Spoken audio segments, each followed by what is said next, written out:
I want to talk about cotton right now.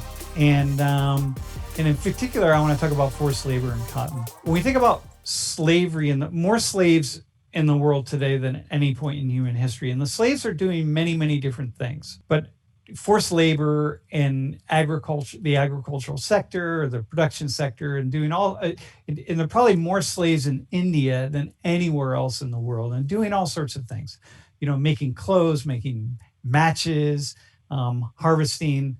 Cotton is one, and probably about, in India produces about 20% of the world's cotton, and that's essentially important. And about 15 million slaves in India, which means there are a lot of Indians working in the cotton industry. And those that are working in the cotton industry, a lot of Indians working as slaves, and many of those working as slaves in the cotton industry.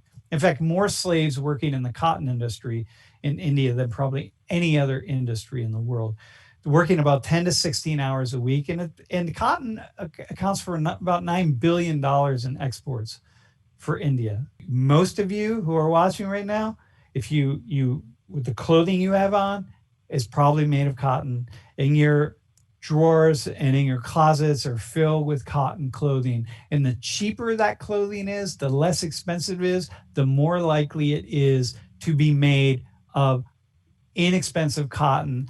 Not only do we see slavery in cotton, but we see insecticide usage and pesticide usage. So cotton is about 2.4% of the global crop that is produced, of all the global cropland in the world. About 2.4% of the global crop produces cotton, but yet 24% of all the insecticides that are being used in the world today are used on cotton, and 11% of all the pesticides being used in the world today. Here's a young woman who's picking cotton. This is also in India, and she's protecting herself from the pesticides and the insecticides. So take a look at that. That's the level of danger that's involved in spraying these pesticides and insecticides. Look at this guy right here. He's ready to do that work. So back to these Indian guys. These are really dangerous chemicals that are being used. As a person who's worked in agriculture for 10 years, I can tell you that this is 100% true in the United States. Every summer, we'd have to get all of our employees together, and Penn State would actually come to us to talk about pesticides and how to be safe and how far we had to be. And our boss is luckily enough to be able to do this at his own house, so he did it on weekends. So we were never near that. But it can cause cancer by you being anywhere close to it. It's not even like you have to be the one spraying. You could be a little bit away and still get affected. Growing cotton, picking cotton, fertilizing cotton, etc., and also that we can have the clothing that we want to have. Just a couple of photos of kids who are working in the fields. And about 200,000 people a year die from insecticide and pesticide poisoning, and millions are poisoned, right? But about 200,000 people die according to the World Health Organization and the UN, right? So the girl in the upper left is in India, the girl. So these people are getting poisoned by these pesticides and insecticides. This is a children's cancer hospital in India. So all these children have cancer. So many of them, most of them were out working in the fields. Most of them are, picking cotton. They're very involved. And cotton is good for kids because you need really it's a job that they like children to do because you need really nimble fingers and you can work fast and you just keep working and working and working and working, right? We pay you nothing to very, very little. So some are slaves and others are working as essential slaves in deep, deep sweatshops. So this is a child, a THON child, right, who has cancer. Go back one. So here are these kids. And then go forward. Here's this kid, this child, right? What's the difference between them? Like, what's the difference? The lives of these children are just as valuable in every way, shape, or form, certainly in the eyes of God, the Creator, as the eyes of this child. And we don't bring our attention. We bring our attention on this child, and not everybody. And this is, of course, one of the awesome things about THON is because it brings our attention to a child like this and to families that are going through cancer. And a sweatshop is defined as a place where people are operating, people are working, that has the four things: poor working conditions, unfair wages, unfair meaning like sometimes really, really minimal. Like these kids might make 20 cents for a 10 or 12-hour day, unreasonable hours, and lack of benefits. And these kids are working. They're making clothing that could be, I mean, who knows, anything, right? That they could be making. Here's a young boy working in a sweatshop labor. Just millions and millions of children around the world working in sweat to make stuff for us, right? To make stuff that gets exported all around the world by companies to be consumed by us, y'all, right? It's like, so slavery is one piece, sweatshop work is another piece, people just getting paid pittance, and children being involved, okay? This was, I think this comes from Bangladesh. Here's a sweatshop, just imagine sitting at one of these sewing machines for 10, 12, 14 hours a day and walking home with $1.50, knowing that you're producing things that are being sent all over the world. Imagine that. And that's it. And that's it.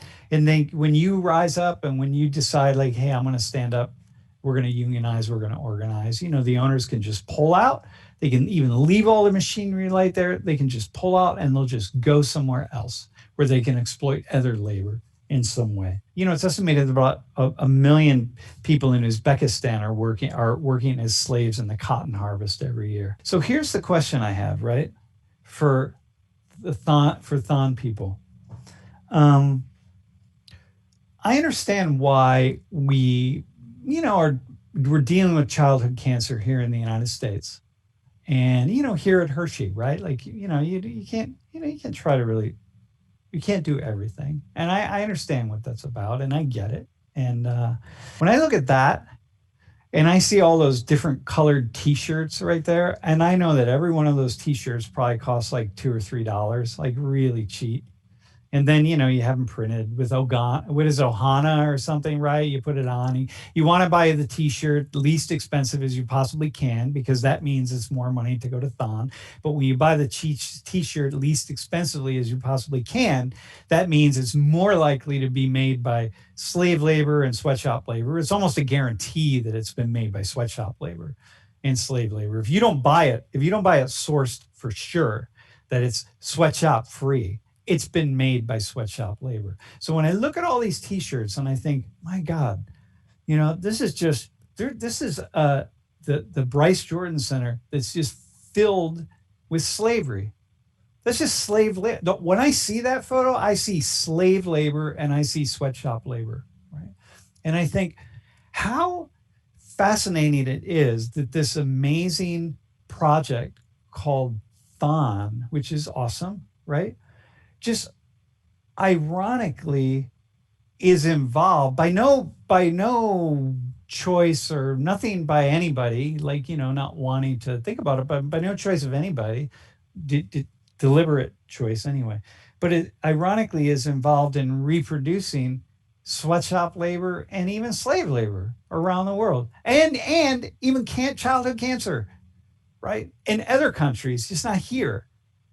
And how ironic is that? And so I'm just want to see what you all, I have more questions to ask, but if you could just come back on the screen and just, what do you think about some of that? It's definitely ironic. I know that between my org and my committee, I personally last year had 4 T-shirts that I was supposed to wear over the course of THON weekend. And I know I personally am going to turn it into a T-shirt blanket when I graduate, but I know so many of the T-shirts that students wore are at some point going to end up in the landfill. So beyond that, like, that's a huge ecological waste. But the fact that we've probably killed multiple children with cancer in the process of raising all that money for kids in the US is definitely ironic and not good. So, but let me be really clear about that. You probably any one THON is not responsible for killing a child in India or Uzbekistan or somewhere else, right? So that I'm not implying that, but we are contributing to it in some way, right? We're contributing to a system in which many people die from poisoning. Yeah, I was gonna comment on the irony of that as well. For my organization, specifically, Ohana normally orders around, I would probably say 200 t-shirts specifically for THON weekend. And just knowing that number and knowing how many organizations participate in THON, I can't imagine the amount of t-shirts and just the amount of labor that goes into all of that.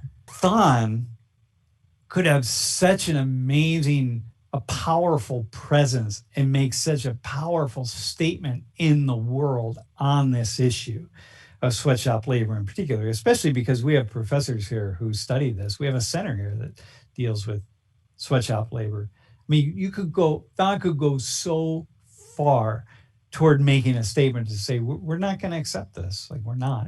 So when I think of things like this,